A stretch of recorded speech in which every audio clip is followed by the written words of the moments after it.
Okay, children, today we will read about the hoe and the plow. So there are two images in front of you. You can see these two images. Can you see the images? Yes, sir. Yes, sir. Okay. This image is of what? This is plow and this is Flow. hoe.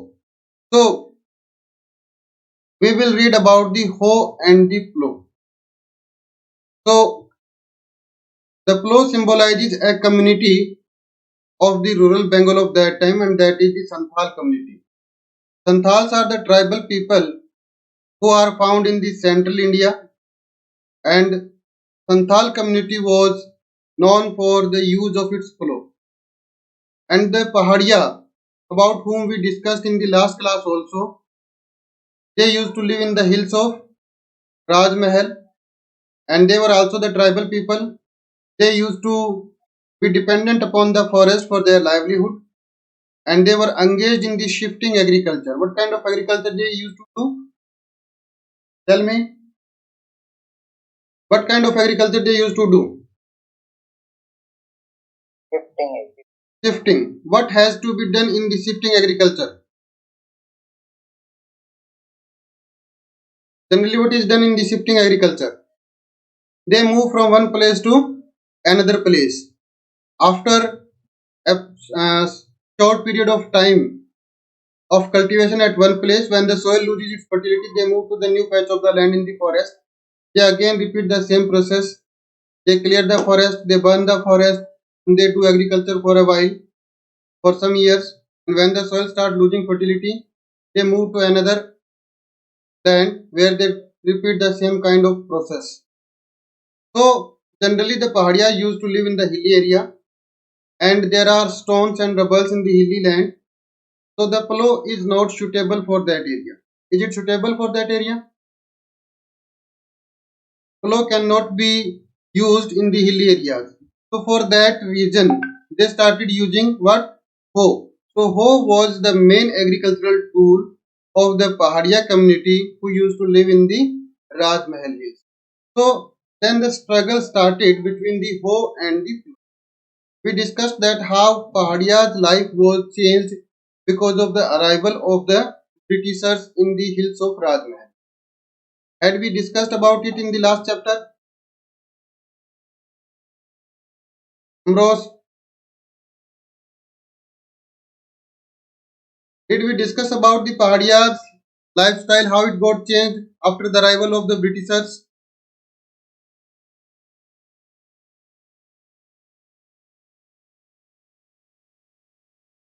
Yes, reply.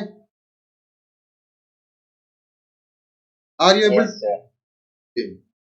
So now we will discuss that when the British tried to suppress the Pahadias and they wanted to convert them into the settled agriculturalists, but the Britishers could not persuade the Pahadias to use the plow, and this again became rebellious to the British government. So they could not be controlled by the Britishers. So they sometimes materialized a peace treaty with the Pahadias, and that was materialized by Augustus Cleveland, who was the commissioner of Bhagalpur. But that peace treaty was again very fragile, and it got broken after some time by the Pahadias. Pahadias broke it. They did not respect that treaty also. So they found a new way through which the Pahadias could be controlled. As a result, they started bringing another tribe in that area, and that tribe was called the Santhal tribe. Now we will read about the Santhal. Who were the Santhals? The British failed to subdue the transform the Pahadias. They were not able to control the Pahadias. As a result, they started bringing whom? The Santhals. The Santhals were given the land in the areas of Pahadiyas, and they were persuaded to settle in the foothill of Rajmahal. They were asked to settle in the foothill of Rajmahal so that they start doing agriculture in the hills of Rajmahal because the land was quite fertile. By 1832, a large area was demarcated as the Daminko. The land which was given to the Santhal, that was called as the Daminko. Santhal population increased from mere 3,000. Earlier, there used to be only 3,000 people of the Santhal community living in that area. But with the passage of time, their number increased considerably and they reached up to 82,000. So there was a rapid increase in the population of Santhal in the hills of Rajmahal, and Pahadiyas were already living over there. So when the Santhal came, they started replacing the Pahadiyas. Pahadiyas resisted. They tried to control the Santhal, but the Santhals could not be controlled by the Pahadiyas. As a result, they withdrew deeper into the forest. They went in the deep part of the forest so that they can avoid the attacks by the Santhals and they do not confront with the Santhals, because Santhals were also equally in a large number. As a result, their life started becoming miserable. Why their life became miserable? Because as they drew deeper part in the forest, they went to the dry area of the forest or in the highland area of the forest where rainfall was very less and the land was also not that much fertile. It was more rockier in nature. As a result, agriculture was not possible now for the Pahadiyas and their life started becoming miserable day by day. A number of Pahadiyas died in this bargain also. Then comes Santhals had begun to come into Bengal around 1780. When they started coming to Bengal in 1780s, and zamindars hired them to reclaim land and expand cultivation in that area, and British officials invited them to settle in the Jungle Mahal. Jungle Mahal means the territory which was occupied by the Pahadiyas and the areas of that jungle of Raj Mahal. So they started to be brought in that area by the Zamindar, because Zamindar was also the revenue collector, as we discussed in the permanent settlement. And this area was also under the permanent settlement. So Zamindar was the overall in charge of that area. He used to collect the revenue from the agriculturalist of that region, and the Santhal started doing agriculture. So Santhal used to deposit their revenue to the Zamindar. And Zamindar also wanted to increase its income, as well as the company also wanted to increase its income. So they wanted that more and more land should be brought under agriculture, and that could only be brought when more and more number of Santhals could be brought in that area. So because of these policies, the Santhals started pouring in that area in a large number. The Pahadiyas refused to cut forest. They were very reluctant to cut the forest because their life was totally dependent upon the forest. But the Britishers wanted to clear the forest because the people who used to live in the forest, they could not be controlled easily by the Britishers, so they wanted that the forest must be clear. But Pahadiyas refused to do so. As a result, Santhals were called over there to cut the forest. And Pahadiyas were also resisted touching the plough. They did not like to touch the plough. They wanted to continue with their hoe. As a result, Santhals, because they were very hardworking and they were very skillful plowmen, so they were brought in that area. The Santhals, by contrast, appeared to be ideal settlers and clearing and plowing the land with the vigor and great interest. So Santhal were called over there because they could use the plow. As a result, they were asked to come in that area in large numbers.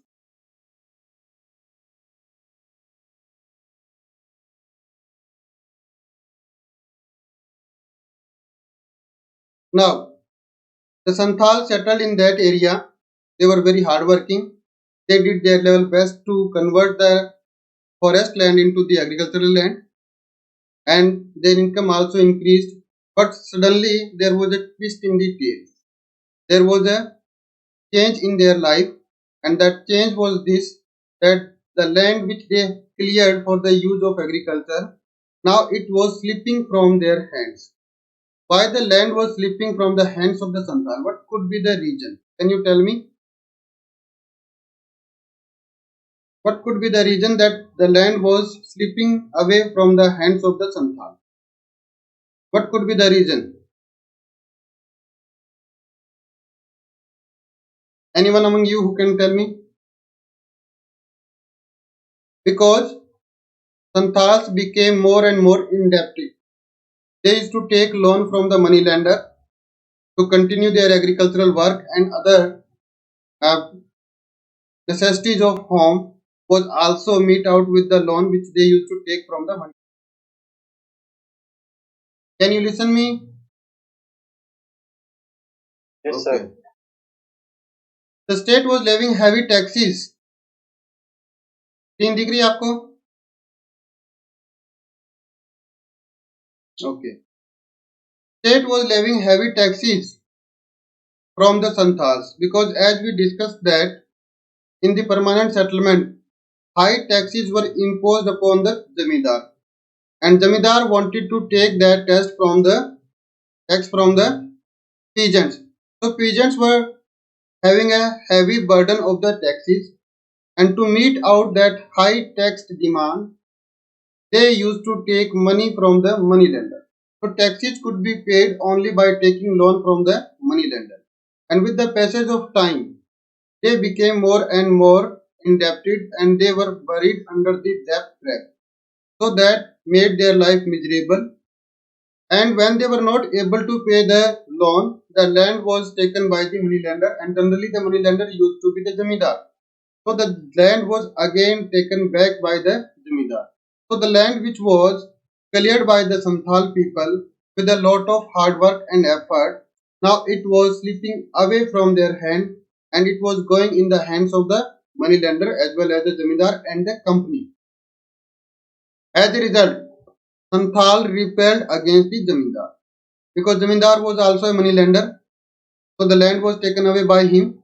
So they again rebelled against the zamindar, moneylender, and the colonial state. The British government of that area, they rebelled against it.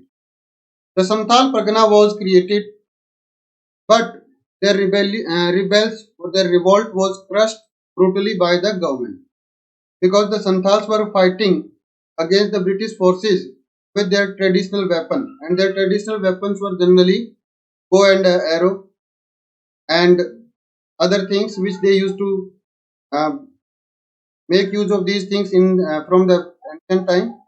But the Britishers were having modern weapons. As a result, they could not confront or they could not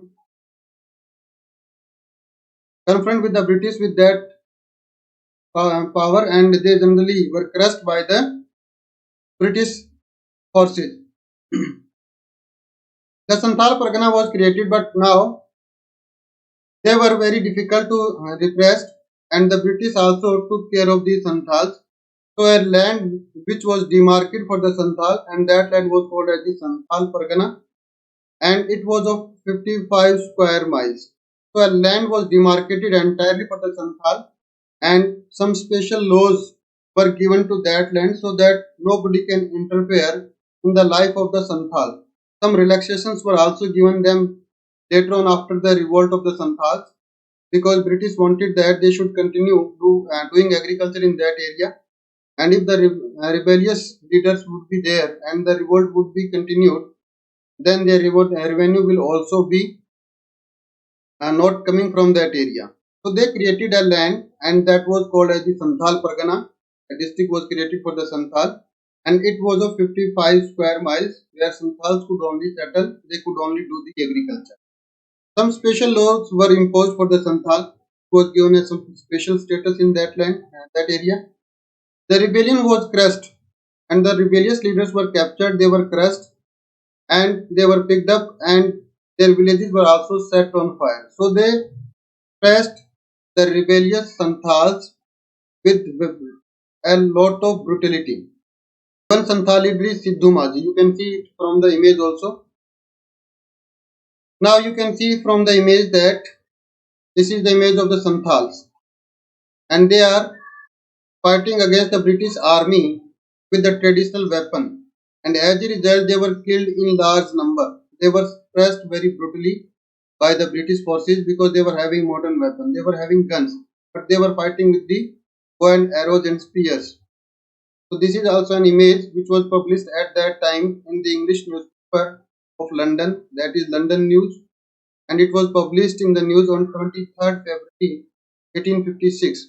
So that it is a cutting of that newspaper. This kind of picture is in that newspaper, and this tells us about the miserable condition of the you can see that there are no clothes on their body. So they were under a very miserable condition and they were suppressed brutally by the British forces.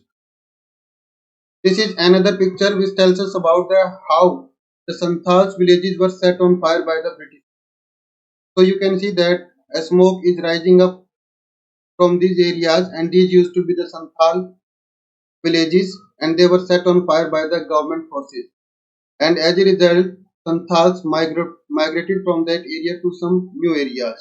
So they were forced to migrate from the area which they cleared for the agriculture.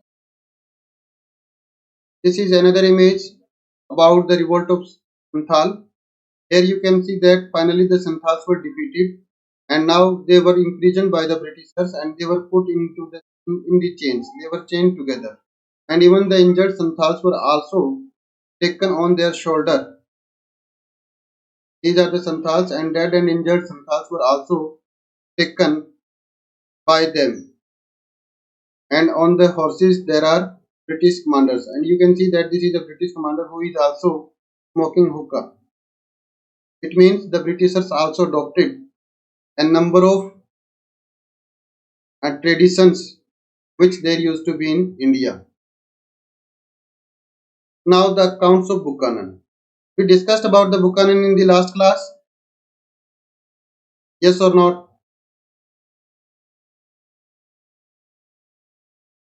Did we discuss about the Buchanan?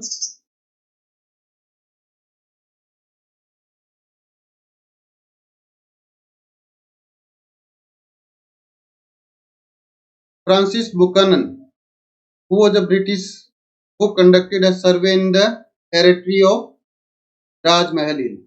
And he was an extraordinary observer. He observed everything very carefully and he made a detailed report about the minerals and everything which was usable by the Britishers and which were available in the areas of Raj Mahal Hill. So that person was the Buchanan. So Buchanan was a doctor. He was in the Bengal Medical Service, but he was very close to the Governor General of that time. As a result, he was given the task to survey the land of Rajmahal. So he marched everywhere in the hills of Rajmahal with an army of people. A large number of people also accompanied him in those hills, and these included the draftsmen, surveyors who used to conduct the surveys in that area, and palanquin bearers who used to take him in the palanquin. Palanquin means palki. And coolies who used to take his luggage along with him different parts of the Rajmahal hill. And he obsessively observed the stones and rocks and the different strata and layer of the soil. So he was a great observer, so he analyzed. He was also having geologist with him, so he analyzed every rock and stone and he tried to find out that what kind of minerals it has and for what kind of crop the land is suitable. His assessment shaped by the commercial concern of the company. Company wanted to expand its income from the trade of India. As a result, they wanted that more and more minerals should be discovered in India so that these can be exploited by the company. So the company's commercial concern was the main reason behind his survey and he was asked to find out as much as possible which can be used by the company. As a result, he conducted the survey with a number of people. He searched for mineral stones that were commercially valuable.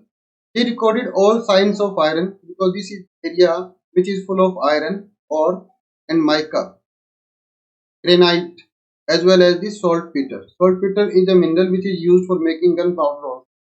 So these minerals were found out by the Buchanan, and he made a detailed report that which rocks contain what kind of minerals and in what quantity. He carefully observed local practices of salt making and iron ore mining of these areas. He also used to write about that how these minerals can be used. So he did not only make the detailed report of the minerals and the land of that area and practice of that area, rather he also advised the company that how these minerals can be extracted, how they can be utilized, and how the soil of Rajmahal Hill can be used for agriculture. And he also wrote that what kind of crop is more suitable for this area. As well, he also wrote about the kind of tradition and practices which were conducted by the people of that area. So we came to know about the life of Pahadiyas and Santhal to a great extent from the account of Buchanan. Later on, the writing of Santhal shaped the economic policy of the company. Writing of the Buchanan shaped the economic policy of the company. What Buchanan wrote and advised that was implemented later on by the company officials.